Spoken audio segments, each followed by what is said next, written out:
खबर कुरुक्षेत्र से है, जहां कुरुक्षेत्र में हरियाणा राज्य महिला आयोग की अध्यक्षता रेणु भाटिया ने एनआईटी को दौर किया है, जिसके साथ अधिकारियों के साथ बैठक कर हालात जायज लिया गया। जिसके साथ ही रेणु भाटिया ने एनआईटी में हो रही घटनाएं बेहद दुखद बताई। साथ ही उन्होंने ये भी कहा कि मामले में मासूम शर्मा एक और मौका दिया जाएगा।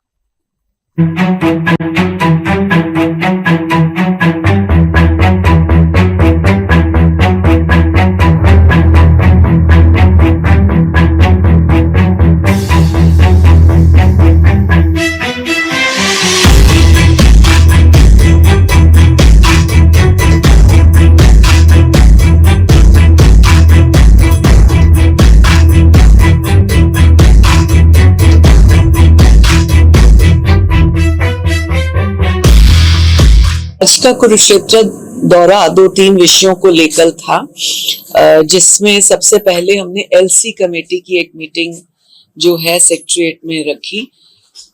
एलसी कमेटी लोकल कमेटी जो पूरे जिले को देखती है, हर डिपार्टमेंट से डील करती है, और डिप्टी कमिश्नर और जो हमारे जिला के पुलिस के मुख्य अधिकारी होते हैं, चाहे जिस जिला में कमिश्नर हो या जिन जिलों में एसपी एसएसपी होते हैं, वो इसको देखते हैं।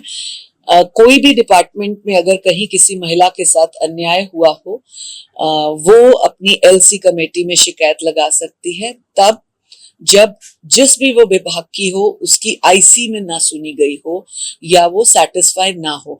आईसी कमेटी हर डिपार्टमेंट की अपनी अलग होती है, जैसे इस एनआईटी की होगी, कुरुक्षेत्र यूनिवर्सिटी की होगी, शुगर मिल की होगी, वर्का की होगी, मतलब सारे जितने भी अलग अलग विभाग एजुकेशन वाइज प्रोफेशन वाइज जो भी होते हैं, उनकी एक आईसी कमेटी होती है, इंटरनल कंप्लेंट कमेटी। और अगर कोई सेटिस्फाई नहीं होता फिर वो एलसी में जाता है, लोकल कंप्लेंट कमेटी, जो कि डिप्टी कमिश्नर ऑफिस से हेड होती है। तो उसके लिए हम आए थे आज। कोई ऐसी चीजें भी निकल कर सामने है, किसी ने कोई कंप्लेंट वगैरह भी आई है? कोई एक कंप्लेंट आई हुई थी 2020 में, कुरुक्षेत्र की ये कमेटी कॉन्स्टिट्यूट हुई। 2020 से आज 2026 हो गया, केवल एक कंप्लेंट आई हुई है पुरानी, पर एज अ चेयरपर्सन मेरा सेटिस्फैक्शन नहीं है कि इतने 6 वर्षों में एक ही कमेटी में एक ही कंप्लेंट आपके पास आई। जिसकी भी वो कंप्लेंट थी, मैंने दोनों पक्षों से बात भी की कि क्या वो सेटिस्फाइड है, ये उनकी कंप्लेंट थी, परंतु दोनों के ट्रांसफर कुरुक्षेत्र से पलवल और बल्लभगढ़ फरीदाबाद ऐसे अलग स्थानों पे हो गए हैं। एक बार उनको हम अपने ऑफिस बुला के उनकी पूरी बात को सुनेंगे। इसके साथ मैम मासूम शर्मा हो या दूसरे ऐसी आप पे कंप्लेंट आई है, उसमें क्या रहा, अब तक क्या कार्रवाई हुई? देखिए, हम किसी को भी इजाजत नहीं देते कि वो खुले में कहीं पर भी किसी भी सार्वजनिक स्थान पर महिलाओं को अव्यवस्थित तरीके से बुरे शब्दों में संबोधित करे या उनके खिलाफ गलत भाषा का इस्तेमाल करे। महिला आयोग इसके लिए बहुत सख्त है और हमेशा रहेगा।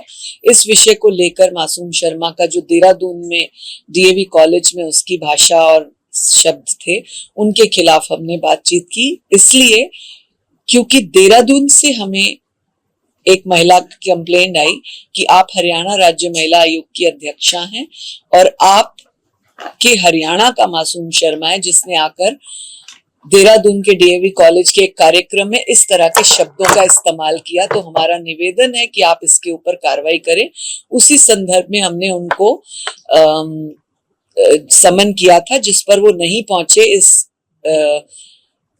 बहाने के साथ कि मैं कहीं बाहर हूं, परंतु हम उनको एक और सम्मन करेंगे, एक डेट हम उनको और देंगे ताकि वो अपनी बात को भी रख सके। संजय दत्त ने माफी मांगी है कुछ गाने को लेकर। नूरा फतेही और संजय दत्त ने एक वल्गैरिटी और घटियापन की हद पार की थी, जिसके लिए महिला आयोग ने फिल्म सेंसर बोर्ड को पत्र लिखा था, जिसमें हमने उनसे कहा था कि इस गाने को किसने स्क्रीन किया है, कौन अधिकारी उस समय था, कौन चेयरपर्सन था और कितने मेंबर बैठे थे जिन्होंने इस गाने को स्क्रीन कर उसको पास किया। क्योंकि वो गाना हर औछेपन की, घटियापन की हदें पार करता है, जिसको नहीं दिखाना चाहिए था। परंतु संजय दत्त और नूरा फतेही को इसके लिए बुलाया गया, जिसके लिए उन्होंने माफी मांगी।